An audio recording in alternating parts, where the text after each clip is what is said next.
लोक प्रशासन के बीए द्वितीय वर्ष के सभी विद्यार्थियों का स्वागत है। आज हम बात करेंगे लोक कल्याणकारी राज्य की धारणा के उदय के कारणों के बारे में। मैं डॉक्टर महेश कोटवाल, सहायक आचार्य बाबू सुब्बाराव राजकीय कला महाविद्यालय अलवर। प्रिय विद्यार्थियों, पिछली क्लास में आपने लोक कल्याणकारी राज्य के बारे में पढ़ा था। लोक कल्याणकारी राज्य का उदय कैसे हुआ? विद्वानों ने लोक कल्याणकारी राज्य की धारणा के उदय के 4 कारण बताए हैं। पहला कारण बताया है व्यक्तिवाद के विरुद्ध प्रतिक्रिया। दूसरा, मार्क्सवादी समाजवाद का भय। तीसरा कारण बताया है लोकतांत्रिक समाजवाद की धारणा का चलन। और चौथा कारण उन्होंने बताया है निम्न वर्ग का उत्थान। पहले हम बात करते हैं व्यक्तिवाद के विरुद्ध प्रतिक्रिया। व्यक्तिवाद और अहस्क्षेपवादी राज्य दोनों एक ही बात है। व्यक्तिवाद यानी जब व्यक्ति अपने स्वयं के बारे में सोचता है और स्वयं का कैसे ज़्यादा अधिक से अधिक भला हो सकता है, इसके बारे में जब विचार करता है, इसी के बारे में सारे अपने वो कार्य करता है, तो उसे व्यक्तिवाद कहा जाएगा। अहस्क्षेपवादी राज्य भी व्यक्तिवाद की ही चरम परिणति है।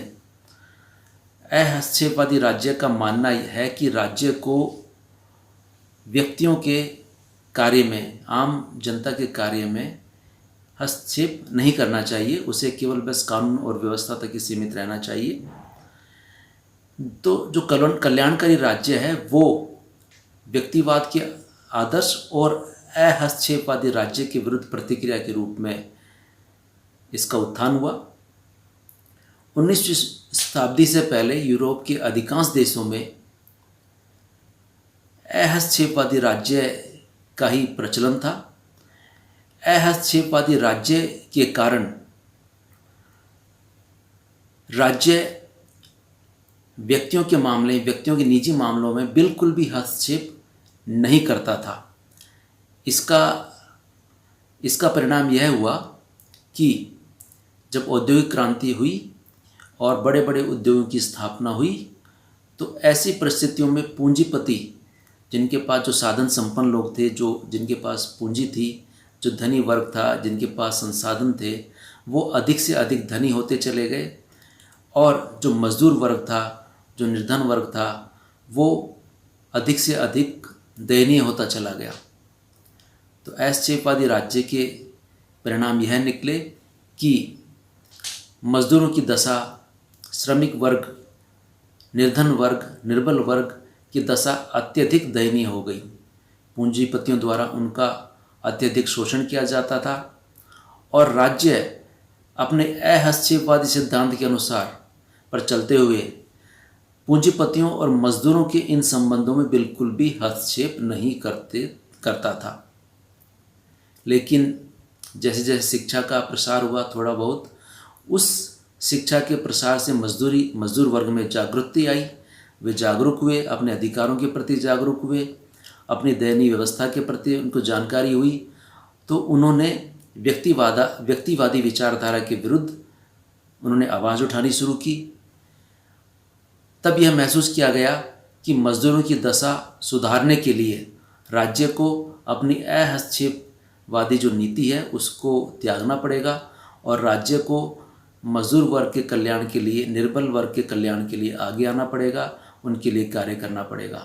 तो सबसे पहले इंग्लैंड में मजदूरों की भलाई के लिए राज्य ने कुछ कानून बनाने प्रारंभ किए और यहीं से राज्य की कल्याणकारी धारणा का सूत्रपात हुआ, राज्य की कल्याणकारी धारणा का उदय हुआ। अगली जो उदय का कारण बताया जाता है, जो अगला उदय का कारण है, वह है मार्क्सवादी समाजवाद का भय। जैसा कि आप सब लोग जानते हैं, कार्ल मार्क्स और एंजिल्स ने सन 1848 ईस्वी में साम्यवादी घोषणा पत्र प्रकाशित किया। फिर इस साम्यवादी जो विचारधारा थी उसका परिणाम नज़र आता है सन 1917 में, जब लेनिन के नेतृत्व में सोवियत रूस में साम्यवादी क्रांति हुई और मार्क्स की विचारधारा को ठोस आधार प्राप्त हुआ। तो जो साम्यवादी क्रांति हुई उसका परिणाम यह हुआ कि साम्यवादी विचारधारा का तेज़ी से प्रचार प्रसार होने लगा और साम्यवादी विचारधारा के प्रचार प्रसार से जो पूंजीपति थे वो घबरा गए और जो पूंजीवादी देश थे वो घबरा गए। उन्हें लगा कि अब जैसे जैसे साम्यवादी विचारधारा का प्रसार होता जाएगा वैसे वैसे मजदूर वर्ग में जागृति आएगी और जब मजदूर वर्ग में जागृति आ जाएगी तो वो अपनी शक्तियों के प्रति जागरूक हो जाएंगे, अपने अधिकारों के प्रति जागरूक हो जाएंगे और पूंजी पर और उद्योगों पर अपना अधिकार प्राप्त करने के लिए प्रयत्न करेंगे।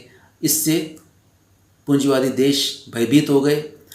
उन्हें लगा यदि अगर हमने अपनी पूंजीवादी व्यवस्था में, ऐसी व्यवस्था में जो शोषण करती है, मजदूर वर्गों का शोषण करती है, अगर हमने मजदूर वर्गों का शोषण रोकना बंद नहीं किया, अपनी पूंजीवादी व्यवस्था में परिवर्तन नहीं किया तो साम्यवाद के प्रभाव को रोकना असंभव हो जाएगा। इसलिए सभी पूंजीवादी देश जिनमें जो लोकतांत्रिक व्यवस्था वाले देश थे उन सभी देशों में, लोकतांत्रिक पूंजीवादी देशों में कल्याणकारी राज्य के सिद्धांतों का तेजी से प्रसार हुआ और इसी कारण ऐसे पूंजीवादी लोकतांत्रिक देशों में लोक कल्याणकारी राज्य की धारणा का उदय हुआ। अगला हमारा जो कारण बताया जाता है वो है लोकतांत्रिक समाजवाद की धारणा का चलन। तो मार्क्सवादी थे, वो अपने साम्यवाद को, अपनी साम्यवादी विचारधारा को हिंसा और क्रांति से स्थापित करना चाहते थे। हिंसा और क्रांति से वो पूंजीवादी व्यवस्था को समाप्त करके साम्यवादी विचारधारा को स्थापित करना चाहते थे, समाजवाद को लाना चाहते थे। तो इसके विरुद्ध भी प्रतिक्रिया हुई। जो विकासशील देश थे उन विकासशील देशों में लोकतांत्रिक समाजवाद की नवीन धारणा का उदय हुआ। तो जो यह लोकतांत्रिक समाजवाद की नई धारणा थी, ये इसका मानना था कि लोकतंत्र के माध्यम से भी पूंजीवादी व्यवस्था में परिवर्तन करके साम्यवादी व्यवस्था को स्थापित किया जा सकता है। यह लोकतांत्रिक समाजवाद की धारणा शांतिपूर्ण एवं वैध कानूनी उपायों से सामाजिक परिवर्तन लाना चाहती है और यह राज्य को एक लोक कल्याणकारी संस्था मानते हुए परिवर्तनों को स्थापित करना चाहती है।